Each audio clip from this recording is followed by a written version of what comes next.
Welcome to the amazing real-life stories of aquarium rehab. My name is Janelle Hsu. I'm the Animal Rescue Program Manager for our Animal Rescue Program at Mystic Aquarium. I'm Sarah Callan. I am the Assistant Manager of our Animal Rescue Program. My name is Dr. Jen Flower, and I'm the Chief Clinical Veterinarian here at Mystic Aquarium. I am Dr. Barbara Mangold. I'm a veterinarian here at Mystic Aquarium. Pup 345, he came into us as what we would consider a weanling, so he was probably about 3 to 4 months of age. And he was rescued by the International Fund for Animal Welfare in Massachusetts and brought to us for rehabilitation. When he came to us, he was pretty dehydrated. He was pretty lethargic, tired, and had a bit of a respiratory infection. But in addition to that, we noticed that he had pretty bad wounds on his hind flippers, particularly on one of his digits. At the time that he presented, we took some radiographs of those digits, and we found that he actually had a really severe infection in the bone. And we determined at that point that in order to save his life and prevent that bone infection from spreading, that we would have to take him to surgery to amputate that digit. And it was a little bit of a hard surgery because there's not a lot of skin around those digits, so I had to make just a cut all around the infected tissue, and then we removed everything, flushed it out, got all the bad tissue out, down to nice healthy looking tissue, and then I was able to close it up. And it was just the last 2 parts of the digit that we took off, so it wasn't a major part of the flipper. It healed beautifully, and we'll just do fine without that part of the digit.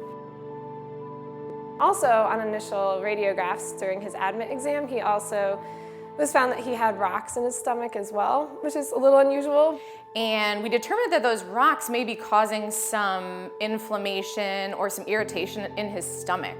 So we had to put him under anesthesia for what we call an endoscopy to remove those rocks. We could look all around, we could see the stomach wall, everything looked really healthy, but we did go ahead and take some of those rocks out, most of those rocks, especially the big ones, so that they were not able to cause any problems. I got through that procedure, and then that's when we ran into the issues with needing to do blood transfusions. After his anesthesia for his endoscopy, he developed a bit of an anemia, actually a pretty significant anemia, which means that his red blood cell count was quite low.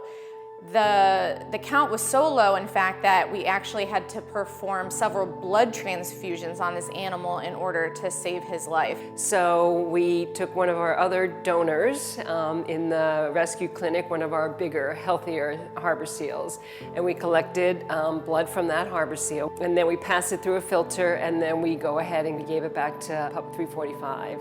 So he did have some days where he was in really rough shape, and I think in addition to all of the medical support and the care that our staff and volunteers provided for him, I think that this particular animal just had that will to live and keep going on too. He has that spunk.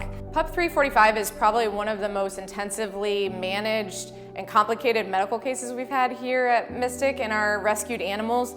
He not only required the digit amputation under anesthesia, as well as the endoscopy under anesthesia to remove the rocks, those several blood transfusions, and managing of his hypoglycemic crises. So overall, he gave us a bit of a run for our money. You go through an emotional roller coaster a lot of times. So I think, especially for this case where this animal has been through so much, and we as staff and volunteers have put in so many hours and so much hard work, I think that this just symbolizes the village that it takes for these cases. And also, I think every case you have to look at all we can do for them medically, but then also just the will to survive of the animal too, which is really special in this case.